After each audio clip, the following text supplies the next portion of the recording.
Hello friends, नमस्कार। स्वागत है आप सभी का एक बार फिर से आपके अपने यूट्यूब चैनल स्टडी सर जी में। दोस्तों, आज मैं इस वीडियो में बात करने वाला हूं एक बहुत अहम मुद्दे पे। जी गाइस, वो अहम मुद्दा क्या है, जैसा कि आपको मैं इस वीडियो में बताने वाला हूं। आपको यहाँ पे कुछ हेडलाइन है जिसको मैं बता दूं तो आप समझ जाएंगे। इतनी बड़ी सज़ा क्यों? जी गाइस, इतनी बड़ी सज़ा आखिर क्यों? क्या हम देश के नागरिक नहीं? क्या हमारे जान की कोई कीमत नहीं? सारी बातों पे मैं चर्चा करूंगा। जी गाइस, वीडियो स्टार्ट करने से पहले आपसे एक ही निवेदन है कि आप मेरे चैनल पर फटाफट जुड़ जाइए। मेरे चैनल पर अगर फर्स्ट टाइम विजिट कर रहे हैं तो प्लीज़ मेरे चैनल को सब्सक्राइब कर लीजिए, बेल आइकन को प्रेस करके ऑल पे क्लिक कर दीजिए गाइस, जिससे कि मेरे सारे वीडियो का नोटिफिकेशन मिलता रहे। गाइस, इस वीडियो में मिडनाइट को आखिर इतना बड़ा फैसला सुनाने की मुझे क्या ज़रूरत थी? तो उम्मीद करते हैं कि गाइस आप सब मेरा साथ ज़रूर देंगे इस वीडियो में। जैसा कि जो भी बातें हैं मैं इस वीडियो में करने वाला हूं, आप मेरे साथ जुड़िए और अपनी आवाज़ उठाइए। यहाँ सबसे बड़ी समस्या क्या है? जैसा कि मैं लिखा हूं, इतनी बड़ी सज़ा आखिर क्यों? क्या हम देश के नागरिक नहीं? क्या हमारे जान की कोई कीमत नहीं? हमको कुछ हो जाएगा, हमारे देश में कोई जिम्मेदारी नहीं?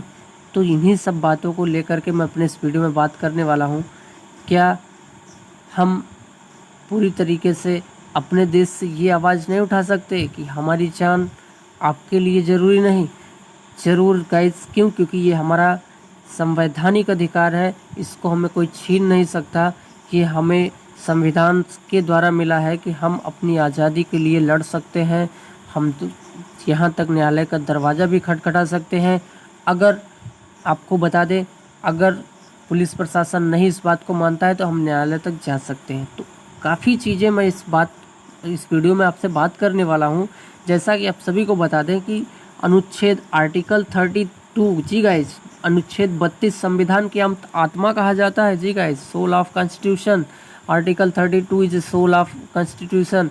क्यों? क्योंकि ये एक ऐसा आर्टिकल है जो पूरी तरीके से, इस आर्टिकल के जरिए हम सीधे सुप्रीम कोर्ट में अपनी याचिका दायर कर सकते हैं और हम अपनी आवाज़ उठा सकते हैं। फ़िलहाल यहाँ पे याचिका जो दायर हो रही यूजीसी की बच्चों के साथ हो रही है। सबसे बड़ी याचिका दायर किया है यूजीसी ने बच्चों के साथ। और इस मिडनाइट में मुझे उम्मीद है कि आप मुझे पूरा समर्थन करेंगे। मेरे चैनल को सब्सक्राइब करके मुझसे सारे वीडियो का जितना भी रिस्पॉन्स है इसी वीडियो पर आप मुझे ज़रूर देंगे। और ये मुझे 100% श्योर है कि आप मेरा साथ इस वीडियो में ज़रूर देंगे। पूरा वीडियो लास्ट तक देखिए। आखिर क्यों इतनी बड़ी सज़ा यूजीसी दे रही है बच्चों को? तो आप मेरे साथ ज़रूर लास्ट तक रहिएगा गाइस। तो आइए दिखाते हैं कुछ और अहम बिंदु, क्यों यूजीसी हम लोग के पीछे पड़ गई है, अर्थात स्टूडेंट को, जो पूरी तरीके से ये बात पीछे अपने हटने को नहीं मान रही है कि हाँ, एग्ज़ाम पे हम प्रमोशन कर देंगे। जैसा कि 29 अप्रैल को नोटिस जारी कर दिया था और उसमें पूरी तरीके से प्रमोशन की बात कर दी थी। तो इस वीडियो में आइए कुछ अहम बातें मैं आपको दिखाता हूँ, आखिर यूजीसी क्यों हमारे पीछे हाथ धो के पड़ गई है। गाइज, यहाँ से आप सीधे सीधे देख पा रहे होंगे, राज्यों को यूजीसी की चेतावनी। जी गाइज, परीक्षा रद्द करने का अधिकार सिर्फ आयोग के पास। ऐसा नहीं है, आयोग अगर गठन किया गया है तो वो आपको अपनी आज़ादी के लिए दिया गया। वहाँ पे आपको बड़े बड़े प्रोफेसरों की बात माननी है, बच्चों के हित की बात करनी है। तो यहाँ पे ये सीधे सीधे चेतावनी दे रहे हैं कि राज्यों को यूजीसी की चेतावनी, परीक्षा रद्द करने का अधिकार सिर्फ और सिर्फ आयोग को। तो आपको बता दें, यहाँ पे पूरी तरीके से यूजीसी अपना मनमाना कर रही है।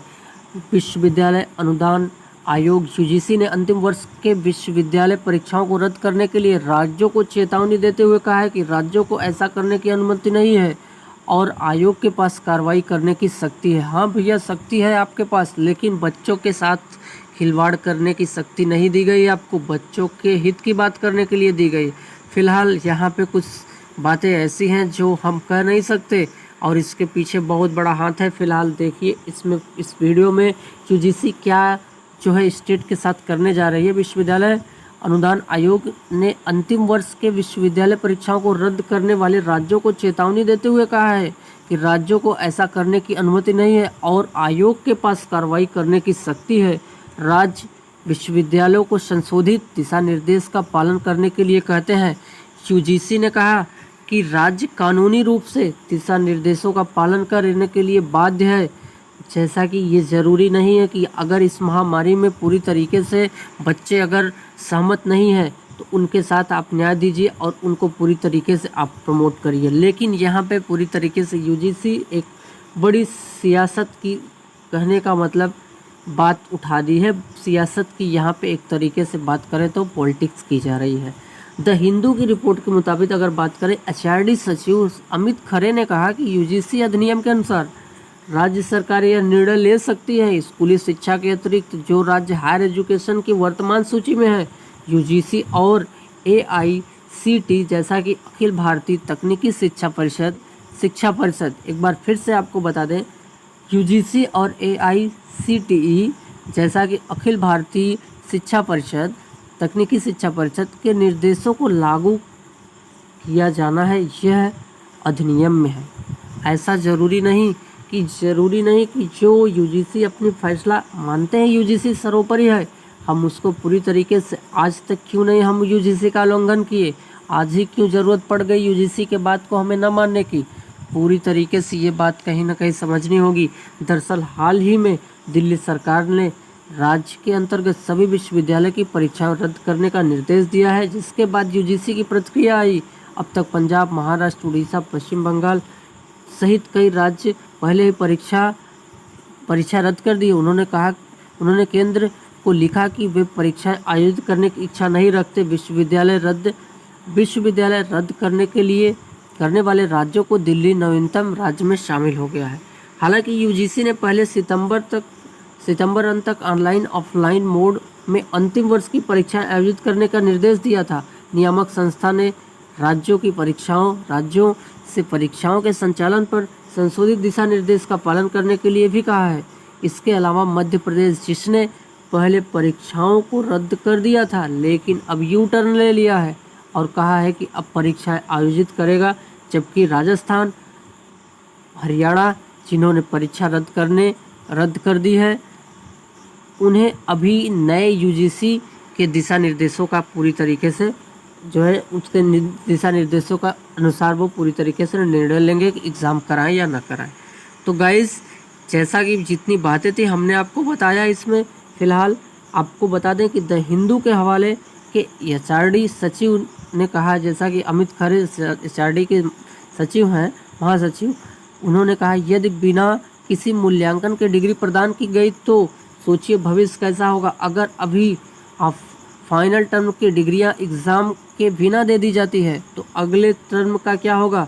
यदि कोविड 1 वर्ष तक जारी रहा तो क्या हम वर्षों तक परीक्षा के बिना डिग्री देते रहेंगे। पंजाब के मुख्यमंत्री कैप्टन अमरिंदर सिंह ने भी प्रधानमंत्री को नरेंद्र मोदी से आग्रह किया कि एचआरडी मंत्रालय और यूजीसी को सलाह दे कि कोविड-19 के बढ़ते मामले को देखते हुए टर्मिनल कक्षाओं को अनिवार्य परीक्षा आयोजित करने के फैसले पर पुनर्विचार करें।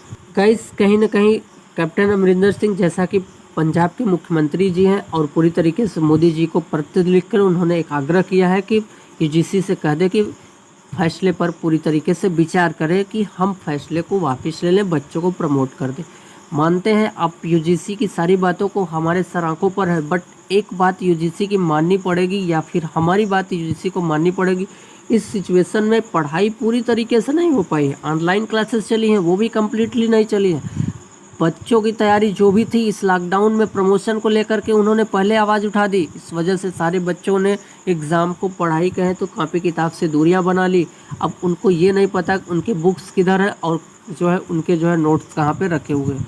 फ़िलहाल हमें इस बात से नहीं, हम तैयारी भी कर लेंगे, लेकिन रही बात हम एग्ज़ाम भी दे देंगे। हमारे जान को जब एग्ज़ाम सेंटर पे जाएंगे वहाँ पे जो खतरा होगा उसकी जिम्मेदारी हमारा कौन लेगा। अगर हमें कुछ होता है तो हमें बस ऐसे ही सरकारी हॉस्पिटल में ट्रीट किया जाएगा जहाँ पे 10,000 मरीज़ हैं, 10 केस और हम लोग की जाएगी तो उसी 10,000 में 10 हमारा भी कोई मतलब नहीं रहेगा।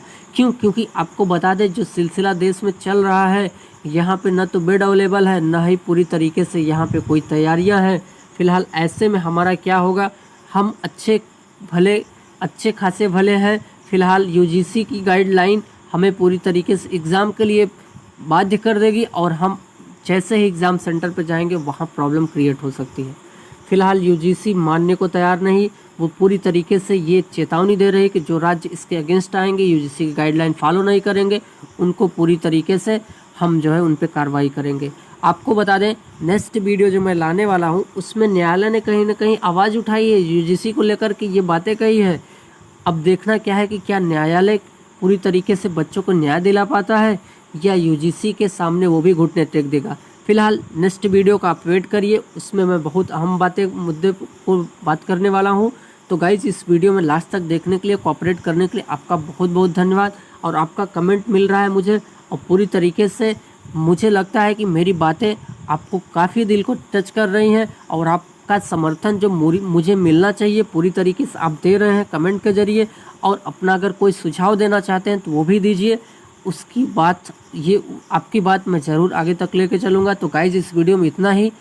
आपको लास्ट तक वीडियो देखने के लिए आपका बहुत बहुत धन्यवाद। एक बार फिर से आपसे विनम्र निवेदन है, हम्बल निवेदन है कि आप मेरे चैनल को सब्सक्राइब जरूर करिए, और मेरे इस मेहनत पे आप ज़रूर, उम्मीदों पे मेरे जो है आप ज़रूर खरे उतरेंगे। क्योंकि आपके लिए मैं हर गाइडलाइन यूजीसी की जो है जारी करता हूँ। यहाँ पे आपको बता दूँ, इंडिया टीवी से ये न्यूज़ आके निकल के आ रही है, तो मैंने आपके लिए पूरी बात बताई। तो गाइज़ थैंक यू, जय हिंद, वंदे मातरम।